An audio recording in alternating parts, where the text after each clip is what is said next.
think ama coaches ahloniphene man ngalama game kule game yakusasa uMakaringe mangabe uzoqala ngokuthi bame banopen Mutswari and then still umjita lo even nered angayithola ngikhuluma ngalo uKapaltino one of my favorite player ngikhuluma wenza ama foul ende wrong frustration utholakala ku wing right wing and lamjita is a goal scorer you understand arrogant that's why a top goal scorer it's proven so umjita nkululeko nyaxolisa if aka uzodlala ngoben Mutsari noma Karim bave flat bami angeke wathole lengwenya. All right, let's go back to your prediction again. You said Bidvest will win. All right, let's take some break then, and then we'll give you an update of what's happening Downs and Highlands Park, and then voice notes as well. Thank you very much for sending them. 0645250513. Sometimes it's going to shy part. Christoph Bongo, Jabo Mahialu, and Mark Fish weekdays from 6 to 7 p.m. One size doesn't always fit all. Like in school. Yeah, I'm looking at it now. Some things are better custom fit. Get the Standard Bank flexible funeral plan. All right, so we'll listen to some voice notes. That respond to my voice notes. 20 minutes, man. So we'll listen to. Only problem, Ilendo, which is not your problem. Ilendo was a connector at the beginning. So they couldn't hear when they were connecting there? We couldn't hear when we were connecting with that one. Oh, they were commenting that there's no sound. Oh, damn it. No sound there. Hopefully you guys can hear us now. Yeah, and also after this game, we'll be catching the second half of Sundowns and Highlands Park. Junior is also watching that, and then we'll give you the analysis of what we saw of this game as well. And suppliers bid and complete your job for you. Sundowns must win this game. Is going to be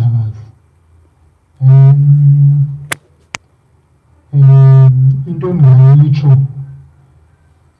kwi-content abayitshileyo into endingayitsho mna ukuba i-Chiefs I believe ukuthi izawuwina ileague. Why ndisithi i-Chiefs izawuwina ileague kungoba ine-4 points. Hola bafethu. Ita. TV. I'm a Chiefs fan. Send out nami ukuthi vele i-Chiefs itoyiwina i-league. The way Ernest representa ngayo strategy sakhe, no, asi valid. Everything you week you can check nje the way adlala ngayo aka strategize towards my team and towards Sundown vele ito win league like it or not ni Kaizer Chiefs I doubt ukuthi ito win league the way idlala ngakhona the way ni ma player we have Kama, we have Manyama nje ngeke bayiwini league. Hi, I'm Lucky Filanzara, the former London Pirate captain. You are listening to Massive 11, the mecca of football lovers. Aha, lizosuka lihlale. Sithule sibhekile laba phezulu ukuthi wenza. Sibhekile Sundowns ne-Chiefs ukuthi yenza. Yalahla nje. Aha. Siwile. All right, welcome back to Massive Metro on Massive 11. Njengoba ke silalela ama voice note kuyabonakala ukuthi Sundowns isikorile. The score is now 1-1 for Sundowns. Nami iyangena manje uJunior uyibona kuqala kwi laptop yakhe. Siyayibona ukuthi iyangena manje. Ubani lo Umkhulise has scored for Mamelodi Sundowns on the 39th minute. Utapuwa Kapini conceding a goal there. It's now 39 minutes. Ukhumbule ukuthi ke soyibamba nathi leyo match leyo and we'll shoot a video as usual okwamanje kumele ke si respond kuma voice notes 0645250513. You can send your voice note as well. We are engaging. This is a football family ku Massive Metro uhlangana no iDiski TV. uJunior Khanye is giving you all the thoughts ukuthi ucabangane ngalama games. How do you describe before esikhuluma ngama voice note kwenzakeleni kuleya goal? Ezingishilo iHighlands Sundowns they were starting good badlala enkulu. Sure. iHighlands Park I think ukhathala iyasho ukuthi bebangadlali imomle Sundowns ibonisile kusho ukuthi kule 30 minutes batrainile ngemovement bebalibele bamba nabo ngoba icoach adlala ngama tactics wenta kama kusile kwezoza ngesystem ukuthi we playing 4-5-1 uzokushaya ngesystem fitness udlala i1 2 3 4 5 that's how is on one once balidlala behind you off otherwise foul or off you understand so i-goal is ngokuthi balidlale balise wide and then Serino ashay cross pinpoint cross and then umkhuliswa finisher very very umfana uphakamisile see him even scoring a goal uyangena kwi-box opposition. That's why ngisho uyihloniphile i-Orlando Pirates. Yes, absolutely. Yeah, because udlale ngabo ba flat emidlini. Nayi ngikhuluma ngabo Ricardo Kuti bekadlala nga3 in the midlini. Hlompo uRicardo Kuti uyimkhulisi. Yeah, and at some point bafaka noJali futhi and then they were 4 and 4 ukhuluma iqiniso and bastrika badlala nge-false number 9. Sure. Which is double number 10 ba-atheka ngokeletso ngalomfana lo in that game. Yeah, so umkhulisi namhlanje mongamcheck udlala as second striker. Sure. All right, let's respond to the voice notes then that we've received. Ukhonoti Kaizer Chiefs, he's a Kaizer Chiefs fan yena mara akacabanga ukuthi Kaizer Chiefs ingawina, and then omunye futhi uthi no, definitely Kaizer Chiefs ingawina. I think one thing that we can agree, and I've said this to you, ukuthi Kaizer Chiefs is very difficult to score against, and that is a good thing for Bono. They may not win the game, but it could be a point. And mhlambe, if Sundowns ya flopper, Chiefs can always be collecting those points. Yabona labazithola bakhona manje nkuleko. That's the reason bazithola labazithola khona manje. Because iKaizer Chiefs izokushanga 1-0. They score scrappy, akusama goal wow. Scrappy, tap in or set piece and then ukudefender. Yila abazithola bakhona. Manje position i-reflector the position abazithola kuyo, not because they were playing beautiful football or they were creating so many scoring opportunities. Ama set pieces bathatha ama chance wabo finishing and bakwazi ukudefender. I-reality umjita lo to respond kumjita lo othi Kaizer Chiefs nkululeka upset last year ngo-October when Kaizer Chiefs didn't lose bangaluza game yes. ilila about 13 if I'm mistaken. Ngitshela abantu abanye bathi awujuni unkulu hater awunangqondo une grudge, but you were always talking about indlela yokudlala. It was never personal, it was about the style of play. Manje bayambona ukuthi uMiddendorp is predictable, same substitutions, same style of play for every team. Masikhuluma iqiniso, they were leading 13 points. Yeah, and then bheka manje is ayikayiwini yadlala iSundowns, it's the first half 1-1. Imagine and basamele badlala nePittsburgh West Kaizer Chiefs, they badlala iDrone badlala neSundowns, playing against a team relegation zone, which is Polokwane City. It's going to be difficult for them tomorrow. I-coach labantu laba ngikhuluma ngale fan umjiti kumphendula. It's a reality lento ayisho iqiniso. Mina ngisashi Kaizer Chiefs even tomorrow ngiyapredict ukuthi izowina le game. Mara going forward kuleko bengasithrow leyo qina leya.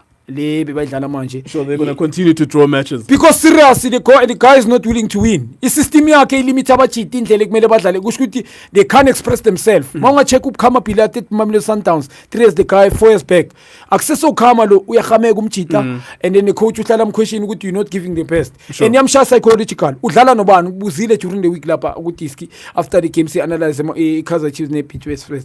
Ngithi makaliphasa ukhama iquestion ukuthi lizobuya na. Ngona libambe. Sure. You understand? And why putting Zuma on the bench?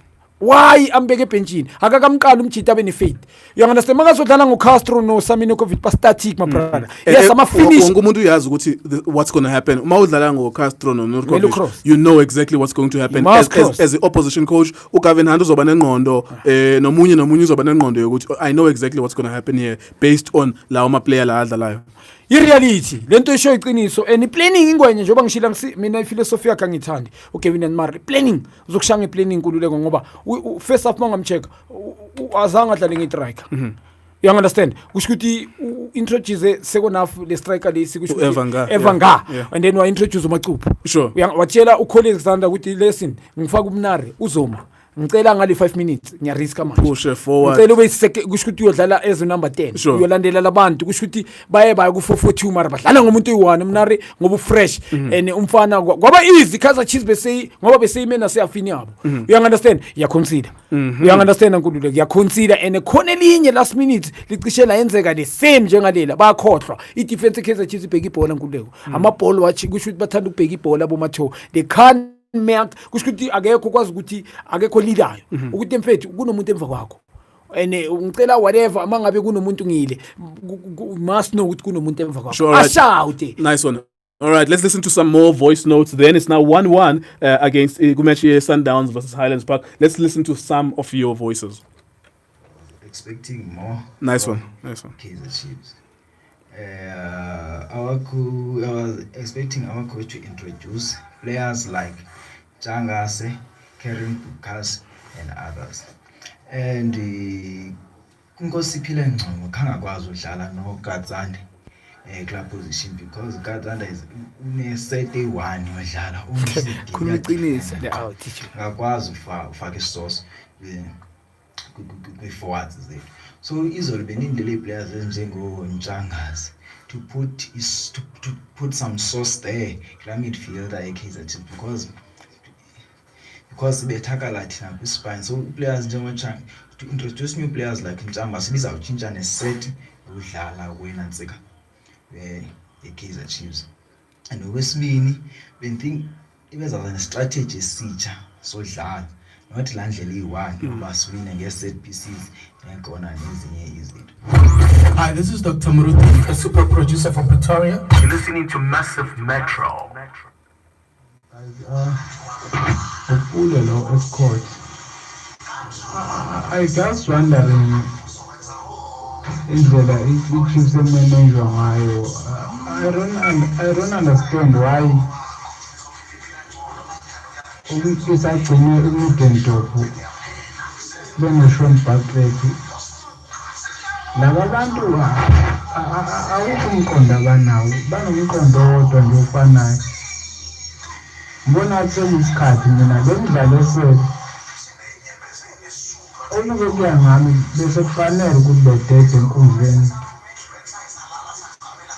Kevin Hunt asheshazi ukuthi umsebenzi usewutholile ngoba ngibona ngathi umqondo wabo bebabili uhlula umqondo kaKevin Hunt eyedwa. My name is Kwayaza Lesufi.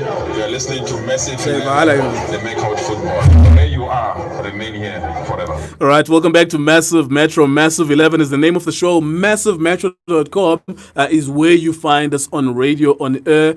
You would have listened to the whole show. And of course, live also on Itiski TV on YouTube. Quickly, at the end of this, which is in a few minutes' time, we'll go straight to the Mamelodi Sundowns game. We'll look at the second half and then we'll shoot the video as we usually do. And we thank you very much, as usual, for listening to us, sending those comments. We apologize at the beginning of the video. We didn't realize that the sound was not coming through. And thank you very much for sticking with us as well. We did talk about other teams. I know sometimes there's a complaint that we only talk about Chiefs, but those are the fans that are sending their voice notes. Uma ngabe ufuna ukukhuluma ngeBaroka yakho nawe ungathumela ke i-voice note yakho. Then we'll talk about your Baroka as well. We at the beginning of the show, really, for the first 20 minutes, we really looked at Fixtures and our predictions. It's a pity that you don't get an opportunity, for you to hear our predictions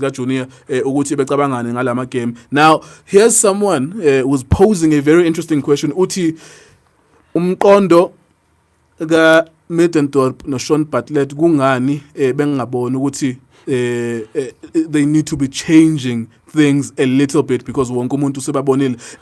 I spoke about this no Jabapule Mahlangu ukuthi is there anything angayenza coach Sean uma ngabe mhlambe uMidendorp uyambona ukuthi everyone uyakwazi ukuthi udlala kanjani asishintshe. What could an assistant coach do in this scenario? Khuleko mina ngizobeka straight, mina angengifihli wrong technical team. Nginenkinga no NS Midendorp. Qala ngikhuluma ngendlela ngishilo tactics wakhe ngiyakweshina limit abafethu another kushuthi assistant coach ngimbonile ushona assistant ku Dax. I saw him play as a head coach. Ngibonile philosophy yakhe.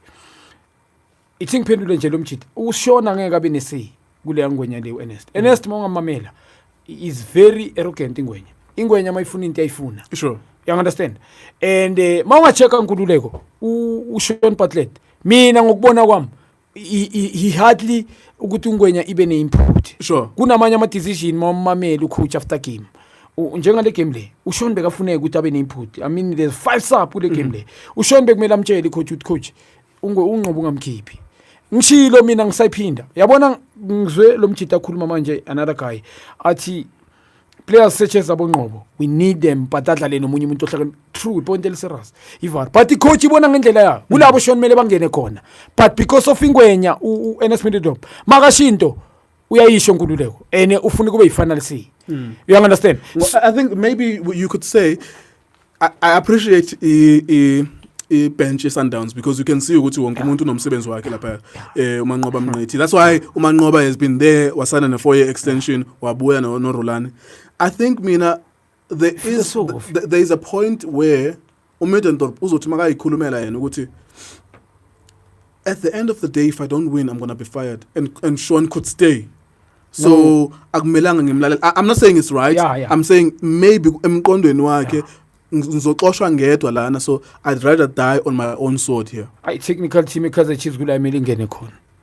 Technical team eKaizer Chiefs kula imeli ingene khona ngoba definitely sure iChiefs bemele ba check ama results wayo last kusho ukuthi before ba December ku break. Bese ba check ama results wabo manje. Ama team njengalawo eNkululeko kulaba kenzele line up sometimes. You understand bagcina bakunika line up but look coach this is what we want. If uyange yakho it's up to you. Manga check Nkululeko reality ukuthi lento isho iqiniso. uNS might find out ukuthi usijelile kanjalo mara kubantu they know ukuthi uShone assistant na ku technical team bayazi uShone ispani sakhe is assistant kula kumele mangabe ambonisa umceceshi coach kusho ukuthi head coach enilawuleke nayo ukuthi coach ngiyakubona okay sharp uthi unqobe yamkhipha ufaka bani and then why is defender why yes ufaka bani and why are we doing this you understand why kula mela vele khona. You understand? It shows ukuthi ngisho mhlawumbe uShone uke wayenza not kule game and then before wabona ukuthi no approach kaMjida akayithandi feedback from omunye umuntu. Ngoba reality manje mongamamela ama stats yonke ama comment babheka uErnest uShone you hardly maybe few people look at uShone but most Ernest Mindodop. Nayo okay sharp that's why ngimbona ngithi mhlawumbe unengqondo ukuthi mangiluza le league I'm fired. And he mandate mhlawumbe ayithola Kaizer Chiefs ukuthi must win us the league. Yeah. All right, there you go. Right, guys, we have to leave it now. MassiveMetro.com is where you find the station. Abo DJ Sbu, Abo Jabupula Mahlangu, Penny Lipiane. All of these beautiful guys are part of this family, Massive Metro. And of course, Junior Khanye has a Friday night show, Lago Massive Metro, between 6 and 7. Every Friday is on Tola Lana. And then, of course, we continue with Diski TV. So, Bonana on tonight, reviewing Emerges Sundowns. It's now halftime, 1-1. We'll be able to watch the full second half and give you the analysis as well. And you, as you would have seen, we were watching the game with you as it was playing as well. Thank you very much. Tomorrow, of course, Ipolokwana City and the Kaizer Chiefs as well. Izobe Ilala will be covering that game. We will not be able to cover every game. Sometimes Zo will be with us. Sometimes Zo will not be with us because of a situation. There's just so many games. And of course, there are limitations with budgets as well. But we do appreciate you guys following us and watching us. So you will catch us later then on YouTube, Itiski TV. Thank you very much for tuning in. I'm Jason Goliath. You're listening to Massive Metro.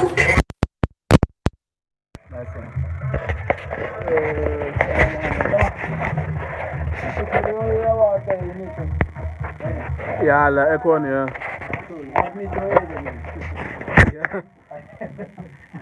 Sure, thank you so much, my brother. Years on board. Are you gonna send me any Facebook game? No, you can't send them. No. I'll see it tonight before I sleep. I cannot send a link here, like it, maybe clip here 2 minutes or something like that. So you're going outside? Yeah, I'm a class of and damn it, we need to quickly go.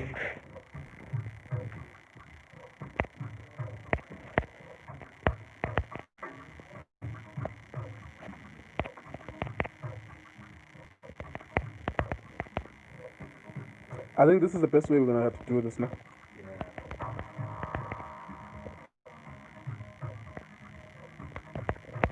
This is the only way we're going to do it.